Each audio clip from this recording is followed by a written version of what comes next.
in order to enjoy them, but in order to impart a stronger sense of the unrepresentable, unquote.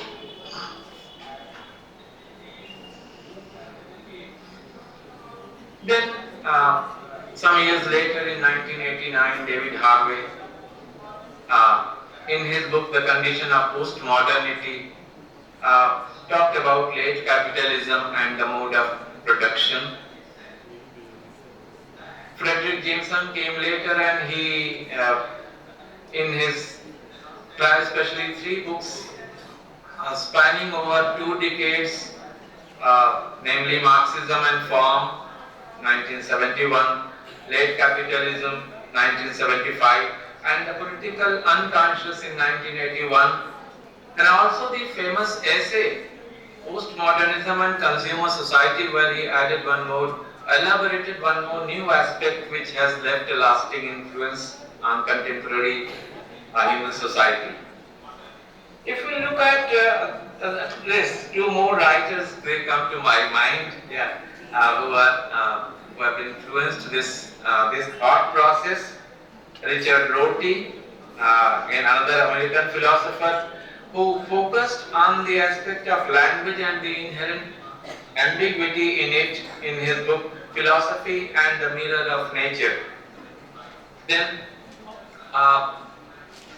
another great name is that of Linda Hachian, who several of the articles and her book Poetics of Postmodernism has given new impetus to this very thought process. The Canadian critic has been a staunch critic and also the one who has added several aspects to this. And we ended of Thomas Doherty, who observes, I quote, although the term postmodern has become insistently used term in cultural debates in recent years, it is a term which has often been used with a great deal of imprecision. Many a time we look at it as we have the word post in so many words, post-colonial, post-enlightenment, post-modernism. But another way we notice that this post is different in this post-modernism. What has happened here, what has been, we may notice that there are no fixed definitions.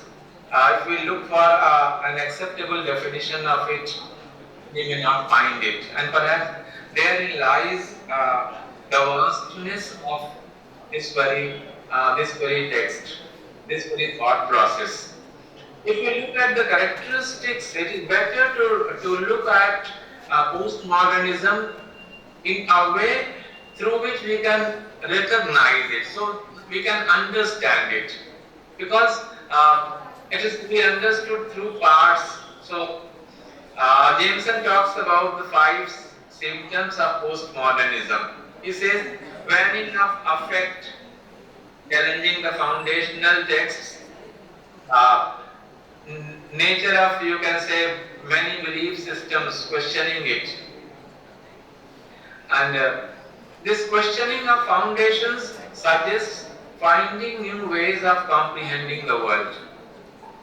I'm reminded of one thing more here, because whatever books we found, I found on postmodernism in the last decade or so, my own association with the text, in most of them, either we look at the Western writers, it is their problem in a way.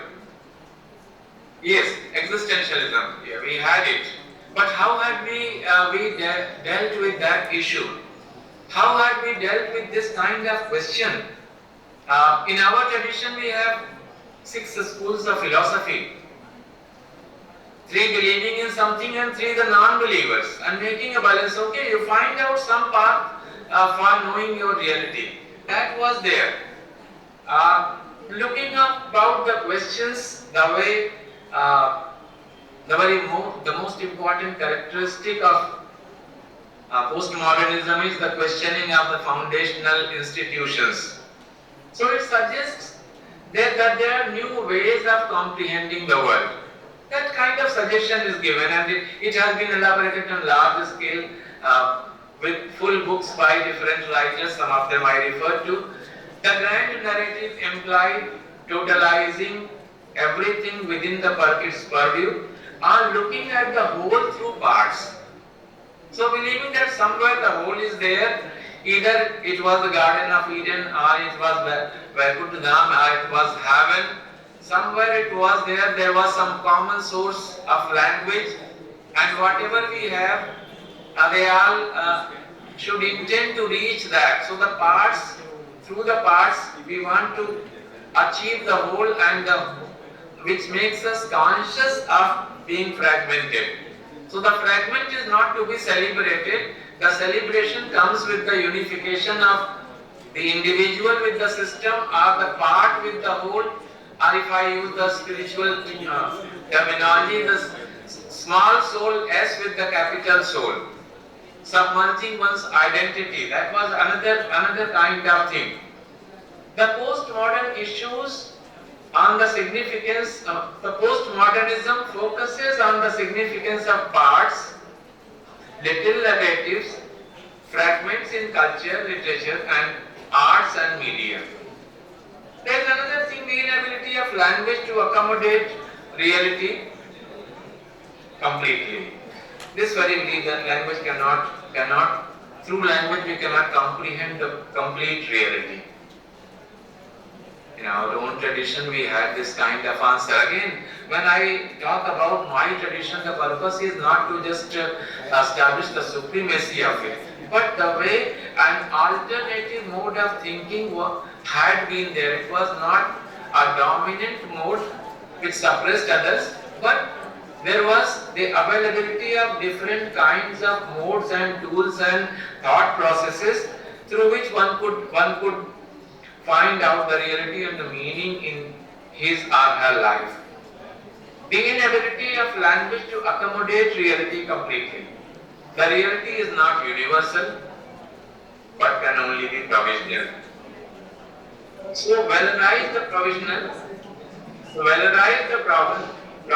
praise the provisional, the commonplace, the fragment, the moving moment.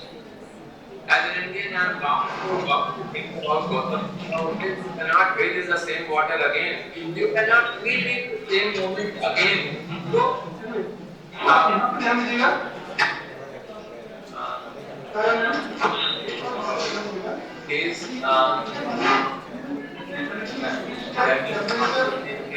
Can the organizers please ask people not to speak when the speaker is speaking? Thank you. Thank you. So, the reality itself is provisional, and so is the language. And so the commonplace, the fragment, the moving moment is to be seen through a variety of perspectives. One can notice the shadow of Derrida's deconstruction here regarding the different nature of language and meaning, just one of the aspects, and the impossibility of the finality in meaning.